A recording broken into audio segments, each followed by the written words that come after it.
কোনো দম্পতি যদি আর সন্তান নিতে না চান তাহলে ইসলাম শরীয়ত অনুযায়ী এর বিধান কি?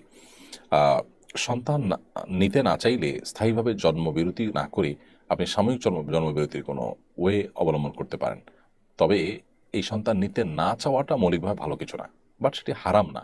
যদি আপনি চিরতরে লাইগেশন ইত্যাদি টাইপের কোনো পথ অবলম্বন করে সন্তান জন্ম দেওয়ার পথটা রুদ্ধ করে না ফেলেন, তাহলে এটি জায়েজ আছে, বাট অনুত্তম কাজ। কারণ নবী করিম সাল্লাল্লাহু আলাইহি ওয়াসাল্লাম আমাদের অধিক সন্তান জন্ম দেওয়ার পরে উৎসাহিত আমাদেরকে করেছেন।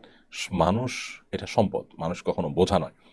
পৃথিবী এখন সন্তান কমানোর জন্য যে চেষ্টা করছে, এই চেষ্টাটা শুদ্ধ বা সঠিক কোনো চর্চা নয়। যারা একসময় সন্তান কমাবার চেষ্টা করেছে তারা কিন্তু এখন সন্তান আর বাড়াতে পারছে না। প্রয়োজন হচ্ছে প্রণোদনা দিয়েও সন্তান জন্মের হার স্বাভাবিক করতে পারছে না।